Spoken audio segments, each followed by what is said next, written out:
मेरे पापा की तस्वीर के लिए हमारे ससुराल में कोई जगह नहीं।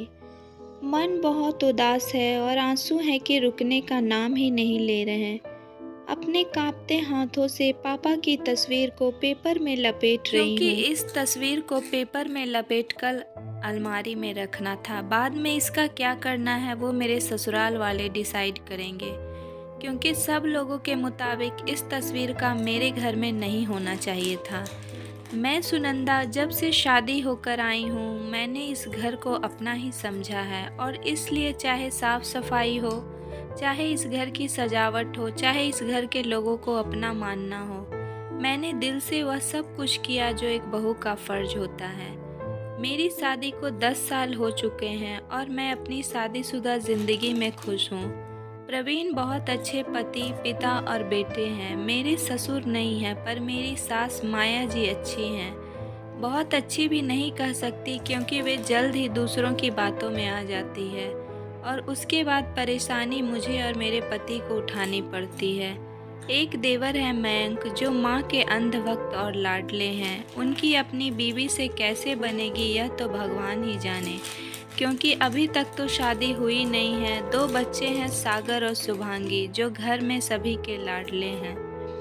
अभी 2 महीने पहले ही मेरे पापा का देहांत हुआ है। मैं अपने पापा की इकलौती बेटी थी। माँ को तो कभी देखा नहीं। सुना है कि जब मैं 2 साल की थी तब माँ और पापा का तलाक हो गया था। उसके बाद पापा ने दूसरी शादी नहीं की और मेरी परवरिश में ही अपनी पूरी ज़िंदगी गुजार दी। मेरे पापा मार्केटिंग का काम करते थे, पर मेरी दादी की मौत के बाद पापा घर में ही एक किराने की दुकान चलाने लगे, क्योंकि मेरी परवरिश ही उनकी प्राथमिकता रही है। उसी किराने की दुकान से उन्होंने मेरी परवरिश की, मुझे पढ़ाया लिखाया और मेरी शादी की। प्रॉपर्टी के नाम पर उनके पास बस एक मकान था, जो मेरे जन्म से पहले उन्होंने खरीदा था।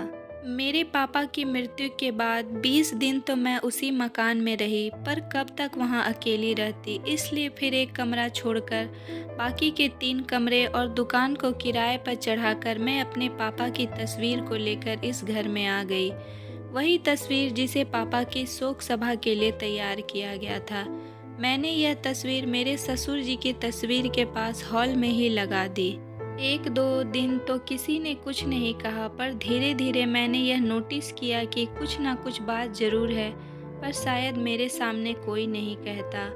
वक्त यूं ही चल रहा था। फिर एक दिन मैंने प्रवीण जी से मेरी सास और देवर को बात करते सुना। देख प्रवीण, सुनंदा से कह दे कि अपने पापा की तस्वीर यहाँ से हटा दे। भला बेटी के ससुराल में भी माता पिता की तस्वीर लगती है क्या? कल तेरी बुआ आई थी, वह भी यही कह रही थी।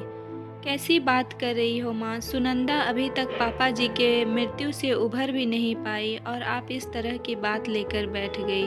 पर भाई, कल पंडित जी आए थे, उन्होंने भी यही कहा कि ऐसी तस्वीर शुभ नहीं होती। आने जाने वाले लोगों भी यही कहते रहते हैं और टोकते हैं। हमने तो ना लगाई हमारे माता पिता की तस्वीर। क्या हमारे माता पिता खत्म नहीं हुए, या हम उनसे प्यार नहीं करते?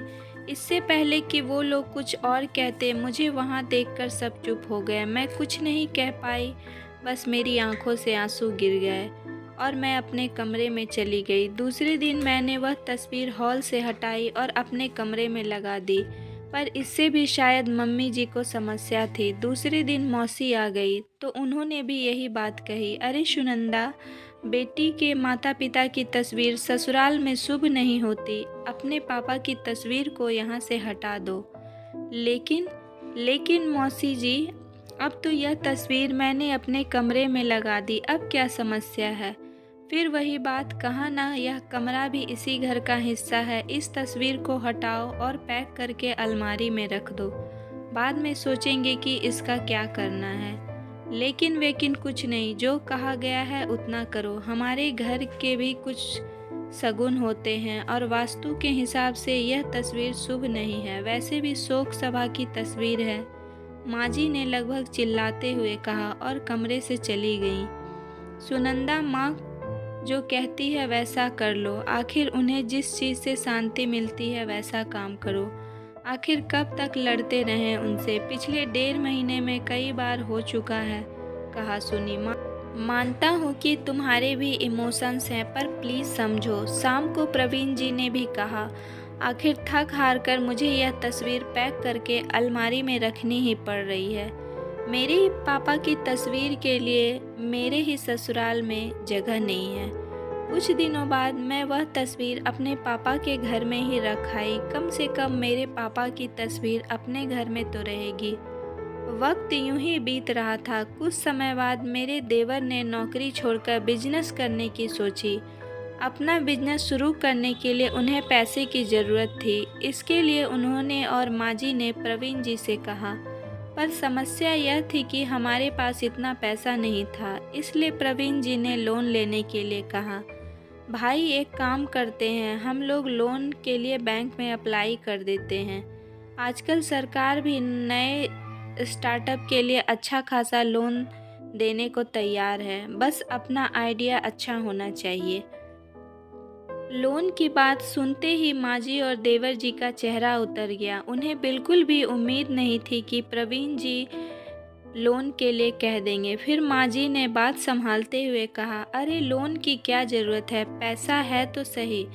कहाँ है माँ, नौकरी ही तो करते हैं हम लोग, इतना पैसा कहाँ है हमारे पास। अरे सुनंदा के पापा का मकान तो सही, वैसे भी अब कौन रहता है वहाँ, उसको बेचकर स्टार्टअप में लगा लेते हैं। बाद में जब पैसा आएगा तो सुनंदा को वापस दे देंगे। मेरे बाहर आते ही माँ जी ने कहना शुरू किया, देख सुनंदा, मयंक को बिजनेस शुरू करने के लिए पैसे की ज़रूरत है। हम लोग उसके काम नहीं आएंगे तो फिर कौन काम आएगा। हम लोगों से ही मदद मांग रहा है और फिर बिजनेस में तरक्की करेगा तो उसके साथ साथ हम सब भी तो तरक्की हो करेंगे। समझ रही है ना तू बेटा? हाँ माँ जी, मैं सब कुछ समझ रही हूँ। आप जो कहना चाहती हैं उस बात पर आइए। मैं यह कह रही थी कि तेरे पापा का जो मकान है उसे बेचकर तू अभी मयंक को पैसे दे दे। बाद में मयंक का बिजनेस सेट हो जाएगा, वह तुझे पैसे वापस कर देगा। पर माँ जी, उन पैसों का आप लोग कैसे इस्तेमाल कर सकते हो? मेरे पापा के मकान के पैसे तो आप लोगों के लिए शुभ नहीं होंगे। यह क्या कह रही है? भला पैसे कभी अशुभ होते हैं? बेटी के ससुराल में माता पिता की तस्वीर अशुभ हो सकती है, पर उनके पैसे अशुभ नहीं होते। ये कैसी सोच है? वह मकान मेरे पापा की यादें समेटी है और मैं उसे हरगिज नहीं बेचूंगी। ऐसा कहकर सुनंदा कमरे में चली गई और माँ जी और मयंक प्रवीण जी का चेहरा देखते रह गए। तो दोस्तों, मेरी यह स्टोरी आप लोग को कैसी लगी? अगर पसंद आई हो तो प्लीज़ लाइक करें और ज़्यादा से ज़्यादा लोगों तक शेयर करें। तो मिलूंगी नेक्स्ट स्टोरी के साथ।